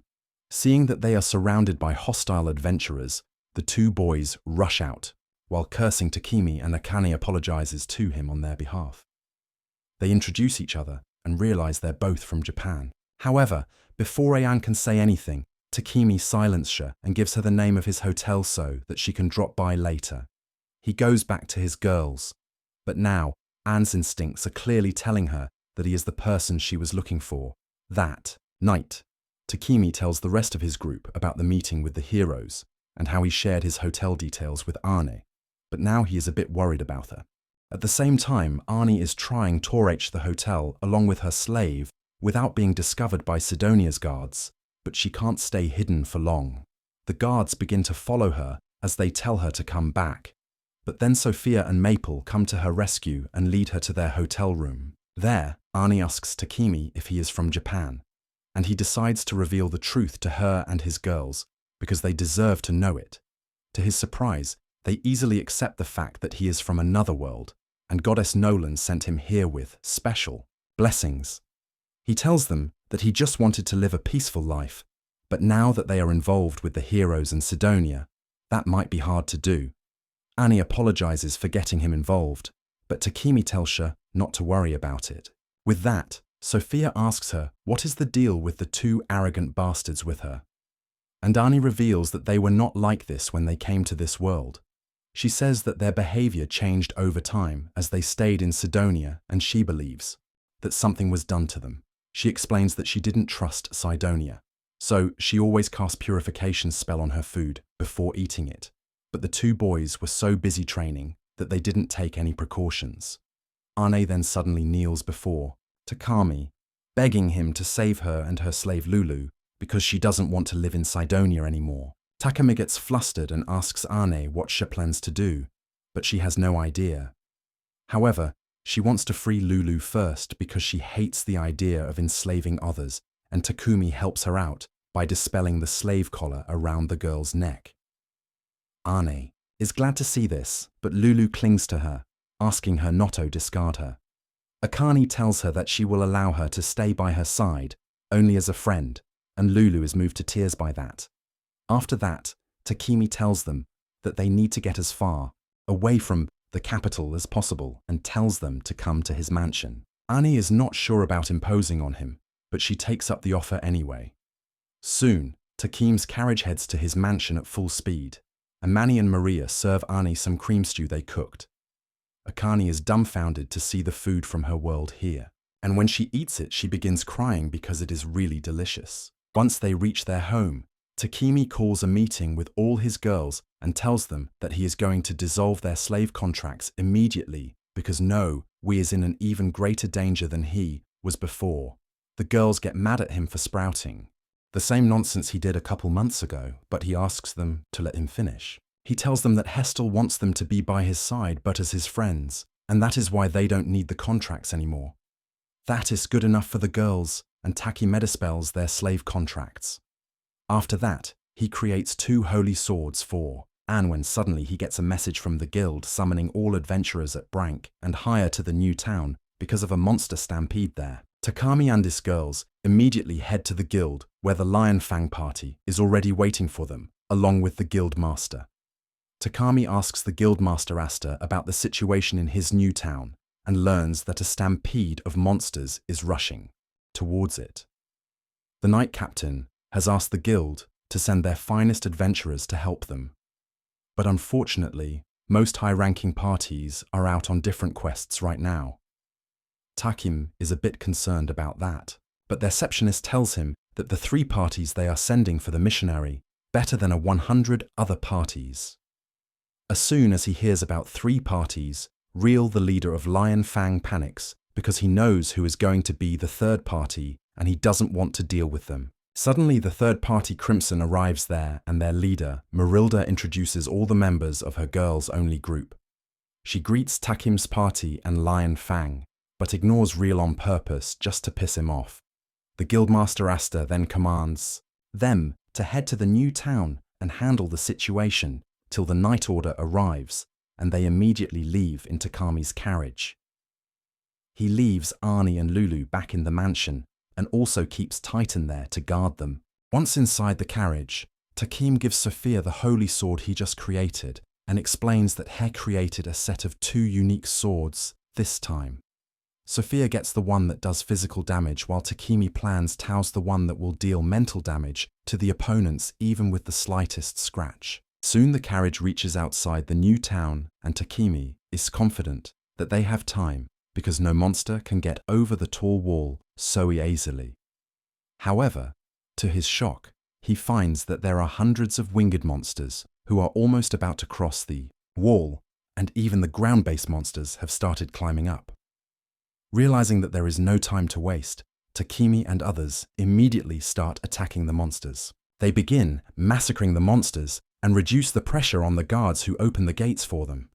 Once they reach inside the city, the 3 parties split up to take care of monsters inside the walls. Takami and his girls fight till morning to finish.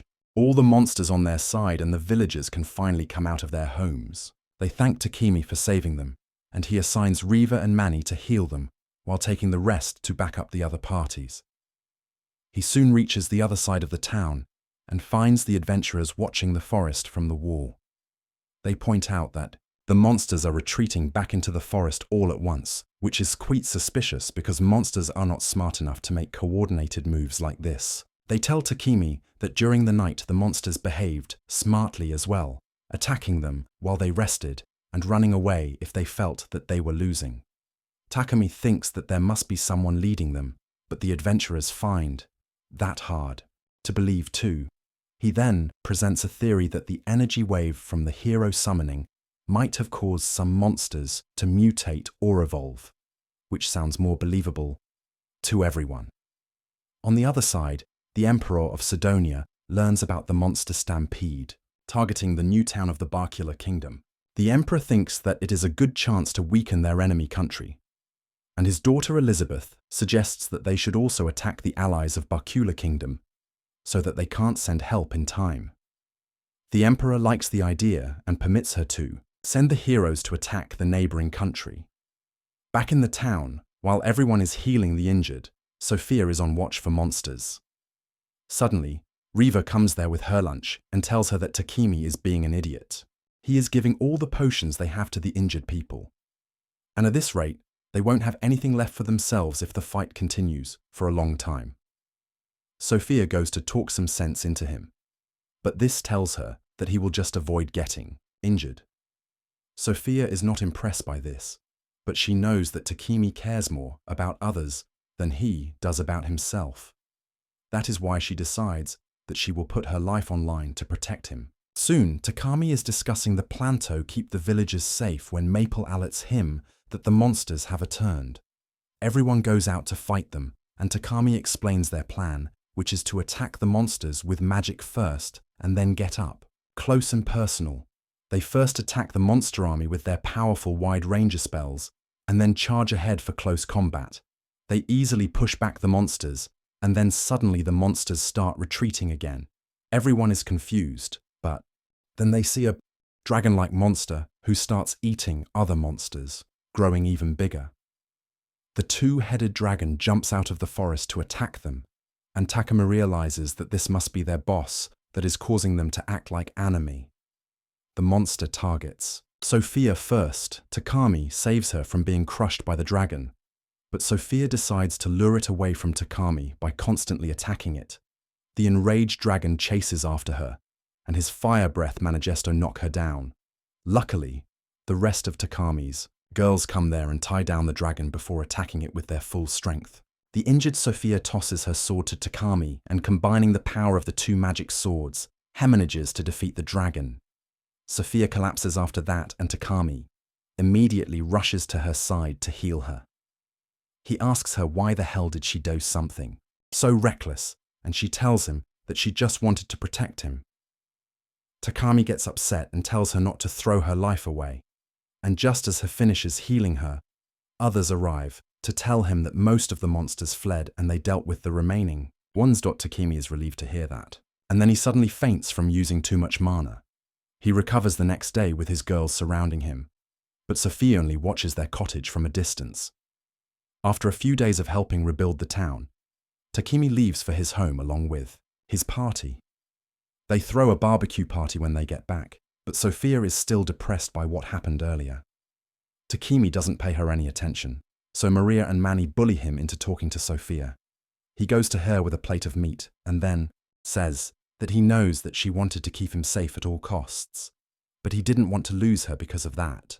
He tells her to stay safe and keep supporting him as his partner till the end of his life, and the emotional Sophia promises to do so. Soon after that, Takimi visits the city lord to officially get permission to shelter Arne and Lulu at his place. Lord Godwin gives him the permission and then tells him that the two heroes of Sidonia caused a massacre in one of their allied countries. Anais, horrified on hearing this, and blames herself for not stopping the two jerks, but Takami comforts her by saying that it is not her fault. Ani says that she should have done something, but she also knows that she will get a chance to take a stand soon. She promises herself that when the day comes, she will stand up against the two heroes and stop them. After that, Takumi visits goddess Nolan for guidance, asking if she sent him to the past to prepare for the menace of the summoned heroes. Nolan doesn't give him a direct answer but tells him that everything is up to him now. Takami promises her that he will protect this world because there are many things he loves in this world, and Nolan is glad to hear that. She wishes that he becomes the greatest alchemist ever because that will guarantee that the world stays safe and prospers.